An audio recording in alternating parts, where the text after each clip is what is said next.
I was just thinking that. Oh my god. I was just about to say that.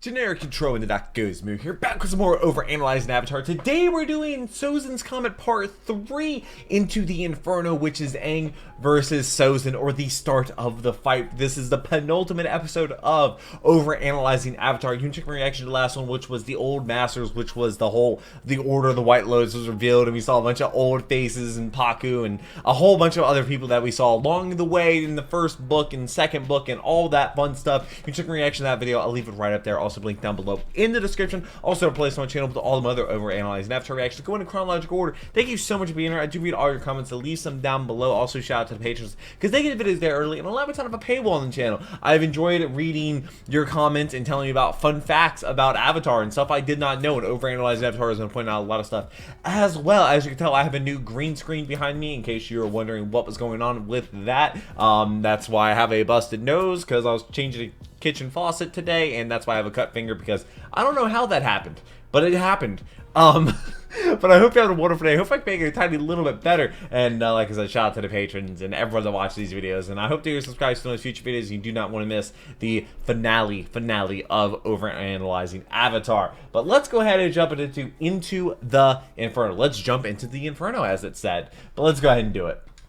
Alright, if anything's ever blurred, it's YouTube's copyright system. Past couple episodes have been pretty good. Notice that the big ornate pauldrons Ozai is wearing are actually two phoenixes? I didn't. Holy shit, how close is this thing to the ground? It's affecting the clouds? Like, just to compare with real life for a second, if that happened to us, there's no way this thing doesn't just collide with the ground and kill us all, right? That's the Comet, alright? I'm not worried about her. I'm worried about Aang. Oh yeah, I forgot to mention this too. Do you guys think it sounds weird when Zuko calls Aang, you know, Aang? Because I can forgive you if so, since the first time he ever said his name was a few episodes ago in the Southern Raiders. She needs us, Aang. That's the first time he's ever said his name? What am I holding? A cherry pit. You know, I've never had a cherry, also ever. Voiced by the same actress as Azula, which I think is kind of an interesting note. Wait, could have got anyone to voice this girl, but they chose Grey Griffin. It might be some sort of commentary on how Azula blames herself for everything falling apart around her and sees herself as the problem, despite outwardly blaming everyone else. It's an interesting thought, but not really much more than that. Oh, and hey, we've actually seen this before. Once again in Nightmares and Daydreams, Azula was getting her hair washed here. Wait, hold on. Am I supposed to take this like they just swam across, like, the ocean? P and Dow said this last episode. Nothing runs faster over land or swims quicker than a giant eel hound. But if you take into account where they were when they got the eel hound, just inside the outer wall of Ba Sing Se, and where the Fire Nation air fleet is taking off from, that being the Fire Nation, and then you look at the map, I don't care how fast you are, how the fuck? Well, how big is the world? I don't know. Taking off. Then we're taking off too. How? Where's the closest airship? It's weird that Toph asks this and then totally starts. Without even. Sokka has a chance at the point. This is a big gamble, man. She's got to get the right launch power and launch angle. I mean, Toph basically guesses and nails it. It looks cool, I guess, and it's a very Toph thing to do. So point to that. Also, I never noticed, but Toph does like a weird combat roll to initiate this launch. If you look at her behind Sokka and Suki, this is actually a very technically impressive shot when it comes down to it. You've got these 3D models acting within a 3D animated landscape, and it pulls back to do a pretty impressive camera move to show Ozai's ship and Ozai himself in one smooth motion. But then it focuses on Ozai, who's now a 2D element within a mostly 3D animated shot, and it looks pretty seamless. The only thing that's a bit of a drawback is the frame rate on the airships. It's noticeably lower again, and it takes away from the shot a bit, but still overall it's pretty impressive. No, I think it looks fine. I've got my problems with Azula in this finale, but damn, the throne looks good in blue. It does raise a question, though. We've seen a few times that her flames actually cool down to the normal orangey color if they set something on fire and are sustained. So it's interesting that the throne's flames stay blue without her maintaining. I wonder how. I think it's definitely worth it for the visual alone, though. Another thing that's interesting to note is that cut them loose? Significantly darker than usual, despite there being just as much fire. Blue doesn't has these emit torches as much lit on these pillars. Shit, it seems like it's almost darker than when Aang came in here and nothing was lit. Does blue fire produce less light? Is that a dumb question? Once again, it probably comes down to the storytelling aspect of the visual stuff. Azula feels like she's alone now, so the only thing around her is her light. The rest of the room is dark. They find really cool ways to visually explain Azula's mental state, but I am still gonna have some issues to discuss about it here in a bit. Yeah, she went real crazy. Okay, how the fuck does everyone know this little knocking song? I know it, and I don't know how I know it. And yeah, what is that from? And they don't know how they know it. They've seemingly just always known it. Are we born with this knock in our heads? Wait, where is that from?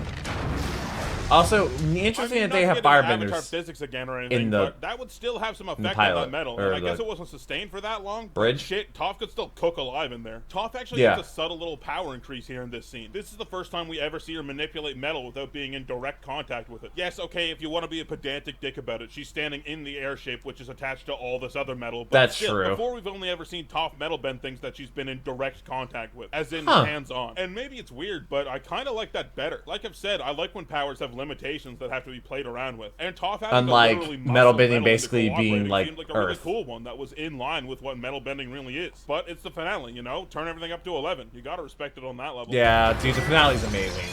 Last episode had my favorite scene ever. Whoa, an implied punch. That's the closest thing we've ever gotten to a punch. Wow, the battle damage on the floor here is actually really accurate to what just went down. Good job, show. Time to take control of the ship. Take the wheel. That's the blind girl. The blind girl steer the giant airship. I was talking to Suki. That would make a lot more sense. Don't worry about it, Toph. The show was clearly communicating that he was talking to you there. I was. Yeah, for sure. Even though it's looking right at Toph. Report to the Bombay immediately for hotcakes and sweet cream.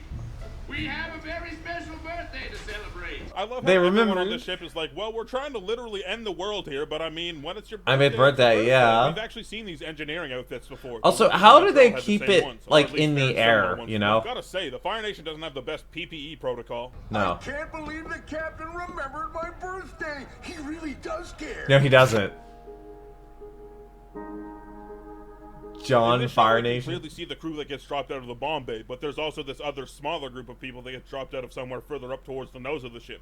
Are those the people from the cabin? Why have you banished all your servants, all your Dai agents, and the Imperial Firebenders? Imperial Firebenders. I'm gonna get into it. The mirror scene, all at once. It's coming. I'm gonna get flamed for it. We are concerned for you and your well-being. Father asked you to come here and talk to me, didn't he? No. That dude just named himself the fucking Phoenix King. I don't think he's in the business of asking for anything. That's fair. He's not asking anymore. I order you to fight an Agni Kai.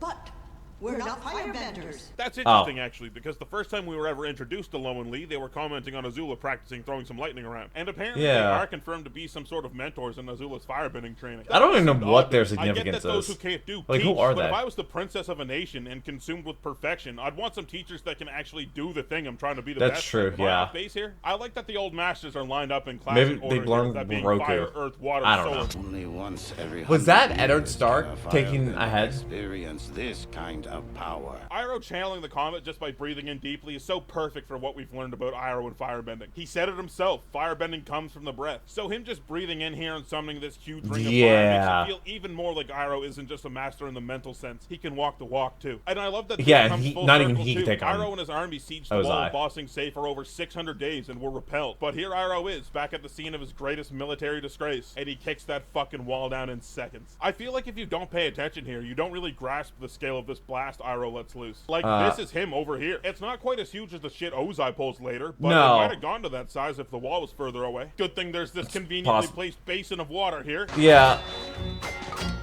They were just, you know, good thing none of them are firebenders. Firewalls again. I've said it before, but I just really like that some benders have these signature moves that only they do. And it Yeah, just goes no one unseen. else Like, does the no one firewalls. talks about it. It's just how they do it, and I think that's sick. What a shame. Bro's flying. You always had such beautiful hair.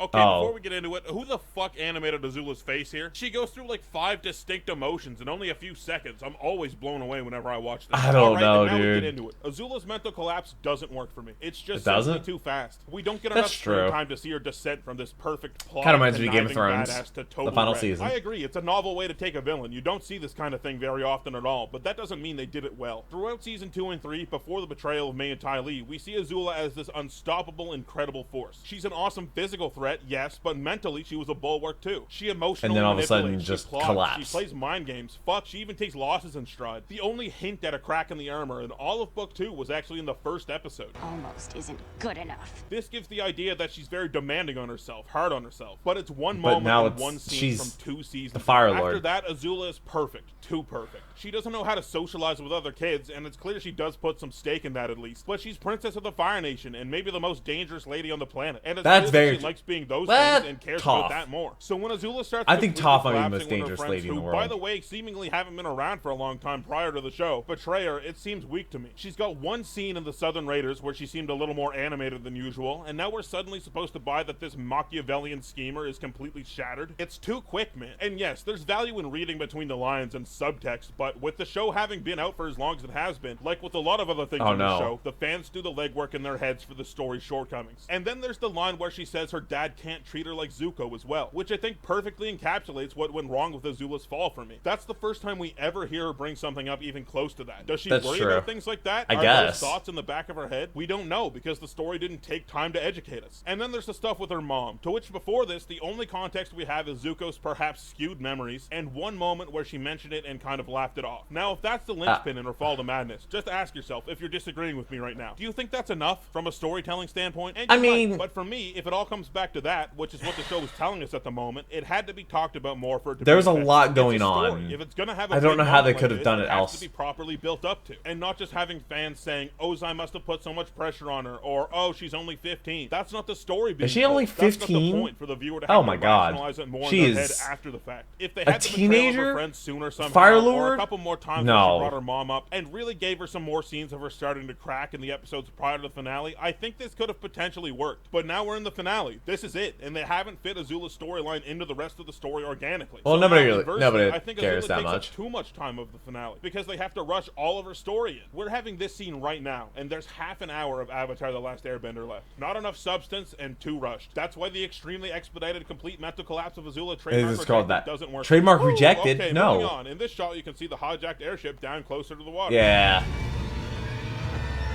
It's a comet.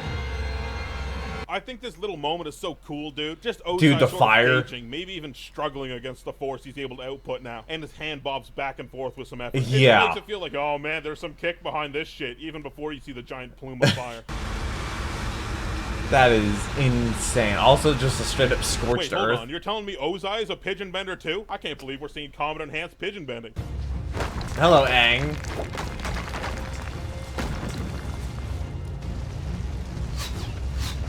What are the? Oh yeah, that's what those do. Holy shit! I know I said Boomy had the most precise use of bending in the whole show a while ago, but this is giving him Aang a is a lightning. Aang snipes these things 3 for 3 from like 5 miles away. Better than the archers.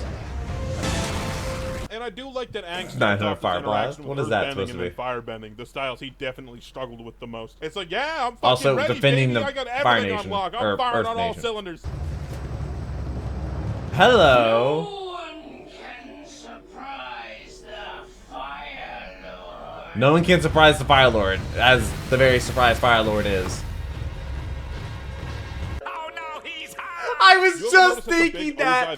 Oh my god! Until after the second I was just about to say that. Episode. I feel like it starts That early. literally I went feel in my it should. head. Once again in this shot, you can see the airship fleet, including the hijacked one, way out in front. This fight starts out so purposefully different than any other fight we've seen in the show. We've never seen a firebender do a shockwave move like this, and we've never seen an earthbender do this weird maneuver Aang goes for. It's amazing that they still have new ways to keep the magic system feeling fresh. And using 2 moves that we've never seen before to start off this fight is definitely there to make it stand out.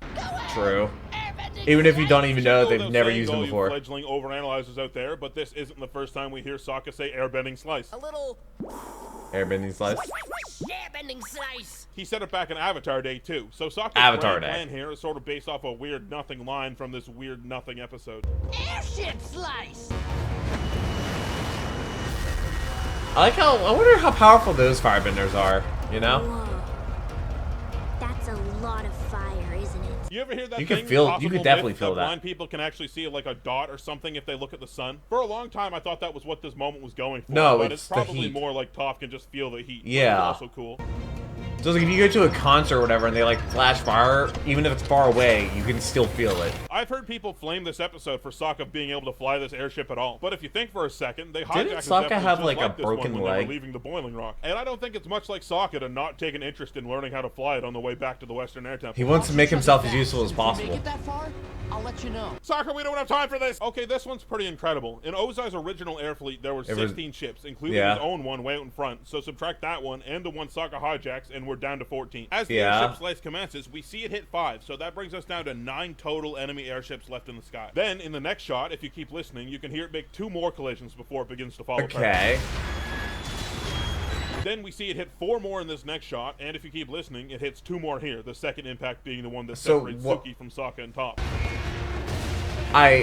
Oh, doesn't he lose Boomerang? Does he ever get? He gets Finally, Boomerang. we send the nose of the hijack ship careening into one final blimp, and yep, that's 14 for 14. That's awesome that they account for every single one, even if we didn't see them. That is kind of crazy. That they took that kind of Toph started running the wrong way here for some reason, and Sokka had to pull her in the right direction. But that doesn't make any sense since Toph should be able to see just fine. But it turns out what actually happens is that Toph begins to slip, and Sokka grabs her. Sokka's actually super protective over Toph this entire mission, and it's never really pointed out or focused on. But I think it's a really nice touch. Also, couldn't she have, like, bended something to, like, protect them? Hello, Appa. Hello. Zuko here. Zuko here. Just prior in this scene, Azula was sharing the stage with only 5 fire sages, but now there's 7 just chilling. Even you admitted to your uncle that you would need help facing Azula. There's something off about her.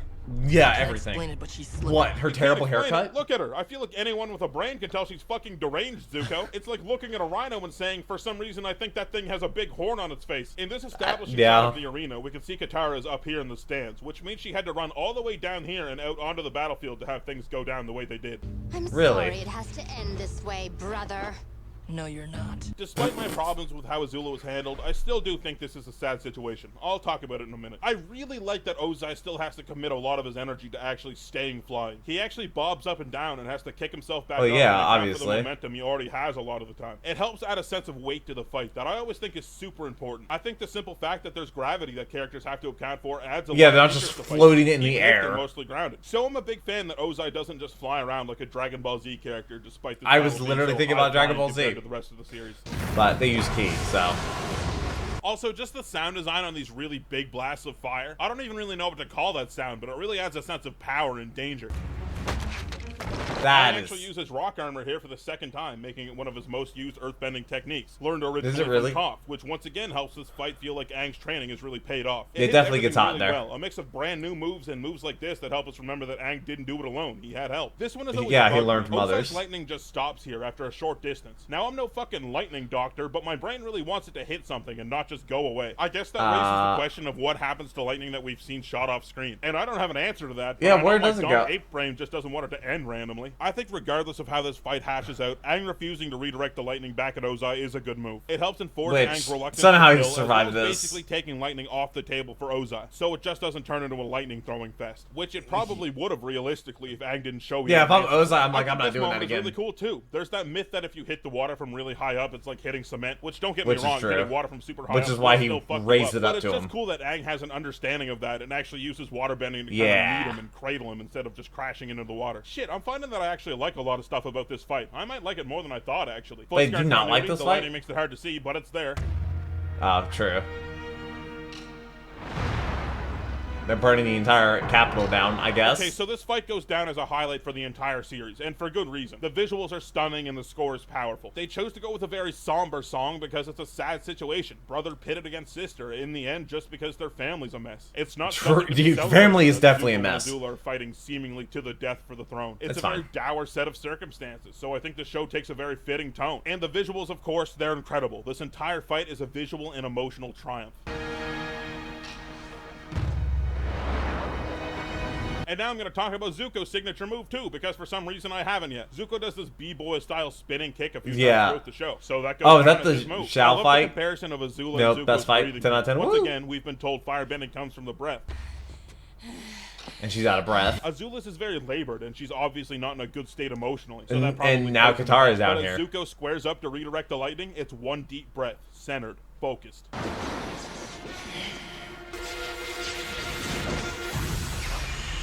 Oh. Oh, is that all the stuff he... I thought you had changed! I have changed. And he did not redirect it. In this world, in my world. Your world. Prepare to join them. Prepare to die. And wow, what a cliffhanger too. 2 awesome bleak notes to leave the second to last episode on. The this penultimate episode is a episode. tour de force. Everything is firing just right. Everything. Well, mostly everything. Well, he It's all just been doesn't paced like it. perfectly I to mean, hit all the crescendos at the exact I'm okay right with it moment. taking a Sokka backseat. Toph and Suki's mission, which could have easily fallen to the wayside as the least interesting, takes a crazy turn. as Nah, they do this Sokka's the ridiculous champ. reckless plan. Ba Sing Se's being recaptured. Zuko versus Azula has been built up for 2 seasons. Aang versus Ozai has been built up to for the entire show. Everything is working. Everything melds so beautifully together. I wonder how much especially time the they visuals spent, and music. or what Azula the gets budget too much was, screen time or for my whatever, taste, but I've already for the been over finale. it. This episode is a defining 20-minute stretch in the legacy that Avatar left behind, and I don't say that lightly. Patron shout out Next if you want to episode's see gonna the be finale of Overanalyzing crazy. Avatar and see the video that comes next after that. You can support me on Patreon for just a few bucks. Link, as always, is in the description below the video. Biggest shout outs of all go to my top patrons. Oh, Agent God. Rhino, who can broadcast their thoughts to all other vertebrates. Ben Misro, whose What? chest hair Just can cure a vertebrates? wide variety of known ailments. Bram G, who's been abducted by 4 different alien species, totally removed from one another. Brendan Murphy, Really? who paved most of the roads Why are on the they West coming Coast here? by himself in around a year. Donnie Snow, who can actually look into a crystal ball and see the future, but only ant futures. Dylan Calvo, who was once the tallest person to ever live, but donated more than half his height to charity. Garrett Kane, who was What a charity being would take pure that? attractive energy stuffed into the most attractive meat sack they could find. Honor and Cultivation, who got a haircut that was so good they invented a Nobel Prize for it and then gave it to them. Inflation Fairy, who dropped a coin off the Empire State Building and caught it before it hit the ground. Jake Wow. the Rake, who could I saw the teleport Empire into State any Building. It's ventilation tall. system in the world. It's kind tall. of a pain to get out of it though. Jerry Kraft, who gets proportionally stronger the closer they are to the Red Sea. Caitlin, who trapped a real god in a magnetic trap and has mostly been using it to go pick up her groceries. Kennedy That's fair. Stapleton, who rides around on a crab the size of a minivan. Leif Arnhammer, who trained a Big tiger to crab. hunt with a gun. Luke Herrera, who is the only human that can photosynthesize. Michael No, Lewis, no, who no, can that's plan me. an I can entire do that. orchestral movement by himself and even conduct it too. Nostalgic Games, who ran so fast once the weather forecast got 2 degrees hotter. Nick Kavainen, who's never hit a red light. They're always green. What? Weirdly. Omega Oh. Fighter, whose screams can kill the weak. Billy Days, who cracked a diamond by staring at it so hard. Skylos, who tries to keep his eldritch tentacles a secret, but I know about them. Sky Strider, who, you know the clapper, where you can turn a light on or off by clapping? Well, he can do that with people's brains. Stephanie Really? Reyes, who's the last person you'd think would own a constantly flaming battle axe, but here we are. Tiago I want Nascimento, one who of played this. the Grim Reaper in a game of one-on-one basketball and broke his ankle, so now he gets to live an extra 10 years. Varunda, who sleeps well Just knowing broke that his no one will ankles? ever find out about his extra-dimensional origin story. Whitrow, who can tune into radio signals by raising their hands up like an antenna. Will Schneider, who was My going to girlfriend replace painted the that. bulls in bullfighting, but everyone figured it was too dangerous for the matadors. Wolf Mandan, who has come back from the dead in Nezuko. 3 totally separate and distinct ways. And Zoopy, who limboed under an 18-wheeler that was driving 60 miles an hour. Even more huge shoutouts go to my other top patrons. How? Herb, Blade Typhoon, Caesar's Ghost, Costco 94, David That came from Train, Joel into the Daniel P.O. box. Ward, Emperor Tromedlov Dromoy, Eric Burney, That's just etc. mine. Finish Blood, Fritz Sullivan, Grayson Signed, Webster, Harrison Trevor Holland, Lawrence. Jared Berkman, John, Kevin Hall, literal NASA rocket scientist, Mandatory Sin, Misha Boblov, Muting, Nopetron, Pranav Prem, Random Curry, Sean Martin, Civiactor, The Stinking Bubble, Thomas Lautenbach, and You Frickin' Nerd. And of course my god overanalyzers, Active Sloth, Alex Fritz, Alan Garvin, Ali Good God. QPCM, Andrew Watchert, Austin Gallup, Be My Valentine, Big Thirsty, Braden Shanahan, Brando Espinoza, Bran Muffin, Cade Stinson, Caleb Fosnock, Cameron Osola, Canine Corpse, Charles Barnett, Charlie Bronkowski, Chloe Benton, Connor Bronkowski, Dolan, she's Dan driving a Berta, modified. David Carlisle, DJ Jax, Do Mutual Aid, Dominic Saint, Distant, Earth 2 John, Edgela Chief, Eleanor Rose, Excited Face, Fingal Kern, Flex Short B, Gennaro, Elja Chief, Greg wait, is that Barbardi, EJ Il Chief? Dorado, Isaiah Like, Wilson, my It's Kurt, patron? Jacob Whitecotton, Jake the Garden Rake, Jaziel Martinez, Jackson, Jay Lambo, Jimbo, John Ajaka, Jot Moreland, Joshua Bone, Josie Tiffany, Justin Fletchall, Justin Scott, Justin Moore, Kate and Connor Prendergast, Kadex, Kazuto Kirigaya, He's Keon getting all Gilligan, the KT people. and Den B, Lady Serena, Lehman Russ, Life Before Death, Madison McCone, Mario, Matthew Stargell, Medium D Speaks, Mayor Timmel, Michael Conrad, Michael Springle, Mike is Cool 88, Mitchell Gobrek, So Moody's many. 007, So many Nathan Williams patrons. Sizemore, Nickel Pickle 582, Nicholas Abbott, Noah W. Chetlet, Omar, Ori, Papa Jaka, Parker keeps Gauss, going. Parker P, Philip Conti, Purple Danielle, Quinton, Radiator Rat, Ranga, Riley Booth, Rocket Miss, Ryan He's only in the Maxwell, R's. Sakote, Samuel Graves, Shadow Fox Nero, Sky Not Darkened, Sophie Kitty, Spory, Stab Dog, Stephanile, Steinwand, Sunline, Super Salad 726, Super Snipper, Terran Solis, The Alternus, The Flowey 27, The Hardys 01, Timothy Buzzelli, Travis Chestnut, Triad, How many minutes Two of Loaves just this? Bread, Vavina Lockfire, Wilbur Base Boosted, William Willette, Wool, Wyatt Pence, Zancrim, your boy Mike, and Zachaholism. Next up is Avatar Aang. We did it. We're finally here. The finale. Wait, is it called Avatar Aang? Yes, I guess it's called Avatar Aang. It'll be out next Thursday. Patrons will get it a day early on Wednesday, and that will be the end of Overanalyzing Avatar. It has been quite the journey. This all started because a super insane patron requested that I react to it. I put in a poll and people voted for it, and it won, and it got a whole lot of views, and people really enjoyed episode 1, so I did episode 2, and then people just kept on enjoying it and coming back for the videos. Thank you so much for being here. I look forward to reading your comments. Kip Dog leaves a really, really good one, and also I think Caleb also leaves usually a fun fact down below, I believe, but this was Into the Inferno. Most of the fight next episode is just going to be amazing. I think most of the time when you watch the finale, it's just one episode, and I guess they just broke it down. It's like a long episode, but my god if it isn't amazing. I look forward to next episode just to see the visuals. It's the longest video of Overanalyzing Avatar I think that exists, and I'm really excited for that, and I cannot wait to watch that. I hope to see you there, and I hope to subscribe. But until next video, take care and cue the music.